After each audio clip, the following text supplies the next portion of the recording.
2025-29ನೇ ಸಾಲಿಗೆ ಕರ್ನಾಟಕ ರಾಜ್ಯ ಸಾರ್ವಜನಿಕ ಶಿಕ್ಷಣ ಇಲಾಖೆಯ ಲಿಪಿಕ ನೌಕರರ, ವಾಹನ ಚಾಲಕರ ಮತ್ತು ಡಿ ಗ್ರೂಪ್ ನೌಕರರ ಸಂಘಕ್ಕೆ ಆಯ್ಕೆಯಾದಂಥ ಪದಾಧಿಕಾರಿಗಳ ಪದಗ್ರಹಣ ಕಾರ್ಯಕ್ರಮ ಇವತ್ತು ನಡೆಯಿತು. ಈ ಕಾರ್ಯಕ್ರಮಕ್ಕೆ ಬಹಳ ಸಂತೋಷದಿಂದ ಸರ್ಕಾರಿ ಶಿಕ್ಷಣ ಮಹಾವಿದ್ಯಾಲಯ ಪ್ರಾಂಶುಪಾಲರಾದಂಥ ರಾಜಲಕ್ಷ್ಮಿ ಮೇಡಮ್ ಅವರು ಭಾಳ ಸಂತೋಷದಿಂದ ಉದ್ಘಾಟನೆ ಮಾಡಿಕೊಟ್ಟಿದ್ದಾರೆ. ಅದೇ ರೀತಿ ನಮ್ಮ ಸಾರ್ವಜನಿಕ ಶಿಕ್ಷಣ ಇಲಾಖೆಯ ಉಪನಿರ್ದೇಶಕರಾದಂಥ ಎಸ್ ಟಿ ಜಾವರೇಗೌಡರು ಸಹ ಎಷ್ಟೇ ಒತ್ತಡ ಇದ್ದರೂ ಕೆಲಸದಲ್ಲಿ ಅವರು ಸಹ ಬಂದು ಈ ಒಂದು ಕಾರ್ಯಕ್ರಮಕ್ಕೆ ಭಾಗವಹಿಸಿ ಒಳ್ಳೆಯ ಉತ್ತಮವಾದಂಥ ಭಾಷಣವನ್ನು ಮಾಡಿದ್ದಾರೆ.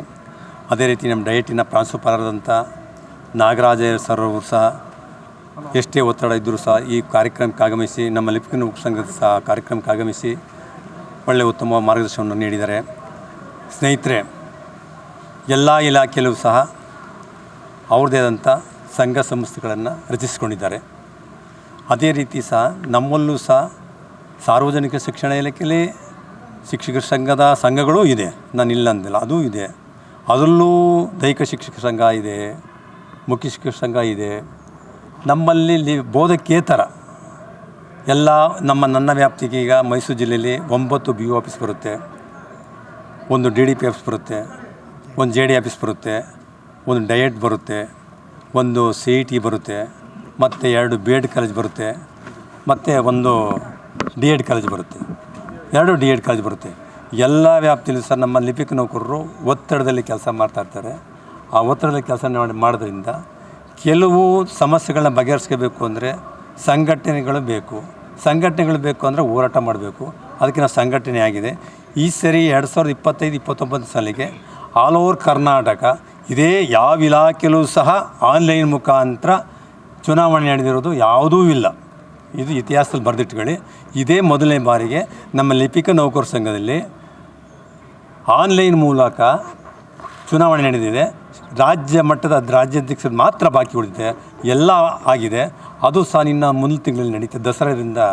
ದಸರಾ ನಡೆಯೋದ್ರಿಂದ ಮುಂದೂಡಿದ್ದಾರೆ, ಅದು ನಡೀತದೆ. ಅದು ನಮ್ಮಲ್ಲಿ ಈಗ ಲಿಪಿಕ ನೌಕರ ಸಂಘದಲ್ಲಿ ಸುಮಾರು ಸಮಸ್ಯೆಗಳಿದೆ. ಅದೇನಪ್ಪ ಅಂದರೆ ಸಿ ಆ್ಯಂಡ್ ಆರ್ ರೋಲ್, ಅದನ್ನು ನಾವು ನಮ್ಮ ಲಿಪಿಕ ನೌಕರ ಸಂಘಕ್ಕೆ ಇದಾಗಬೇಕು. ಮತ್ತು ಕಾಲಕ್ಕೆ ಬಡ್ತಿ ಕೊಡಬೇಕು, ಮತ್ತು ಇನ್ಕ್ರಿಮೆಂಟ್ ಕೊಡಬೇಕು, ಮತ್ತು ಅವ್ರ ಮಕ್ಕಳಿಗೆ ಆದಂಥ ಕೆಲವು ಸಮಸ್ಯೆಗಳಿಗೆ ಪ್ರತಿಭಾ ಪುರಸ್ಕಾರ ಮಾಡಬೇಕು ನಾವು, ಮತ್ತು ಸ್ಪೋರ್ಟ್ಸ್ ಮಾಡಿಸ್ಬೇಕು.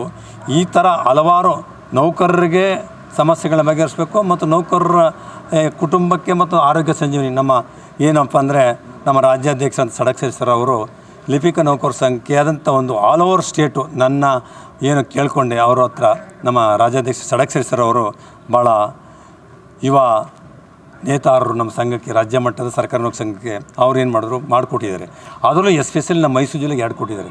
ಅದರಲ್ಲಿ ನಮ್ಮ ಸರ್ಕಾರಿ ನೌಕರ ಸಂಘದಲ್ಲಿ 2 ಜನ ಗೆದ್ದಿದ್ದಾರೆ. ಲಿಪಿಕ ನೌಕರ ಸಂಘದಲ್ಲಿ ಯಾರಪ್ಪ ಅಂದರೆ ಗಣೇಶ್ ಗೆದ್ದಿದ್ದಾರೆ, ಆನಂದ್ ಗೆದ್ದಿದ್ದಾರೆ. ಆದ್ದರಿಂದ ಆ ಒಂದು ಇದರಲ್ಲಿ ನಮ್ಮ ಲಿಪಿಕ ನೌಕರ ಸಂಘಕ್ಕೆ ನಮ್ಮ ಸಡಕ್ಷಿರೋರಿಗೆ ನಾನು ಮೊದಲನೇ ಧನ್ಯವಾದಗಳು ಹೇಳ್ತಾ ಇದ್ದೀನಿ. ಏಕೆಂದರೆ ನಮಗೆ ಆಲ್ ಓವರ್ ಸ್ಟೇಟು ಶಿಕ್ಷಕರ ಜೊತೆ ಅಲ್ಲದೆ ನೀವೇ ಸಪ್ರೇಟು ಎಲೆಕ್ಷನ್ ನಿಂತ್ಕೊಂಡು ಗೆಲ್ಲುವಂಥ ಅವಕಾಶಗಳನ್ನು ಕಲ್ಪಿಸಿದ್ದಾರೆ. ಅವ್ರಿಗೆ ನಾನು ಧನ್ಯವಾದಗಳು ಹೇಳ್ತಾ ಇದ್ದೀನಿ. ಮತ್ತು ಅವ್ರ ಜೊತೆ ನಾವು ಅವ್ರ ಜೊತೆ ನಾವು ಯಾವಾಗಲೂ ಸಹಕಾರ ಇದ್ದೀವಿ. ಅವ್ರು ನಮ್ಗೆ ಸಹಕಾರ ಕೊಡ್ತಾಯಿದ್ದಾರೆ. ಅವ್ರ ಜೊತೆ ನಾವೆಲ್ಲ ಹೊಂದಾಣಿಕೆ ಮಾಡ್ಕೊಂಡು ಇದು ಮಾಡ್ತಾಯಿದ್ದೀವಿ. ಅವ್ರಿಗೆ ನಮ್ಮ ಇಲ್ಲಿವರೆಗೂ ಸಹ ಎಲ್ಲ ರೀತಿಯಲ್ಲೂ ಸಹಕಾರ ಕೊಡ್ತಾ ಅವ್ರಿಗೆ ಧನ್ಯವಾದಗಳು ಹೇಳ್ತಾ ಇದ್ದೀನಿ. ಇಷ್ಟು ಮತ್ತು ನಮ್ಮಲ್ಲಿ ಆರೋಗ್ಯ ಹೆಲ್ತ್ ಕ್ಯಾಂಪ್ ಮಾಡಬೇಕು. ನಮ್ಮ ಲಿಪಿಕ ನೌಕರ ಸಂಘದ ಮಕ್ಕಳಿಗೆ SLC ಮತ್ತು PUC ಪಾಸಾದಂಥವ್ರಿಗೆ ಪ್ರತಿಭಾ ಪುರಸ್ಕಾರವನ್ನು ಹೆಚ್ಚಿನ ಮಾರ್ಕ್ಸ್ಗಳು ತಗೊಂಡು ನಮ್ಮಲ್ಲಿ ಮೈಸೂರು ಜಿಲ್ಲೆಯಲ್ಲಿ ಒಟ್ಟು 725 ಜನ ಬರ್ತಾರೆ ಸರ್. ಟೋಟಲ್ 725 ಜನ ಬರ್ತಾರೆ. ಹೌದು, ಆನ್ಲೈನ್ ಮುಖಾಂತರ ವೋಟ್ ಮಾಡಿ ಅಭಿವೃದ್ಧಿ, ಅದರಲ್ಲಿ ನನ್ನ ಮೈಸೂರು ಜಿಲ್ಲೆಯನ್ನು ಅಭಿವೃದ್ಧಿಗೆ ಆಯ್ಕೆ ಮಾಡಿದ್ದಾರೆ. ಹೌದು, ಆ್ಯಪ್ ಮುಖಾಂತರ ಮಾಡಿ ಅದು ಆಲ್ ಓವರ್ ಸ್ಟೇಟಲ್ಲಿ ಚುನಾವಣೆ ಅಧಿಕಾರಿ ಆಲ್ ಓವರ್ ಸ್ಟೇಟಲ್ಲಿ ಒಬ್ಬರಿದ್ದಾರೆ, ಅವರು ಮಾಡ್ತಾ ಇರೋದು. ಅದು ನಮ್ಮ ಆಯಾ ಇದರಲ್ಲಿ ಜಿಲ್ಲೆಯ ಅಪ್ಲಿಕೇಶನ್ ಹಾಕಿ ಆನ್ಲೈನ್ ಮುಖಾಂತರ ಮಾಡೋ ಅಂಥ ಕೆಲಸ ಮಾಡಿದ್ದಾರೆ ಸರ್. ಹಂಗಾಗಿ ಇಷ್ಟೆಲ್ಲ ಮಾಡಿದ್ದಾರೆ. ಇವತ್ತು ಮೈಸೂರು ಜಿಲ್ಲೆಯಲ್ಲಿ ನಾವು ಪದಗ್ರಹಣ ಕಾರ್ಯಕ್ರಮವನ್ನು ಮಾಡಿದ್ದೇವೆ ಸರ್. ಹಂಗಾಗಿ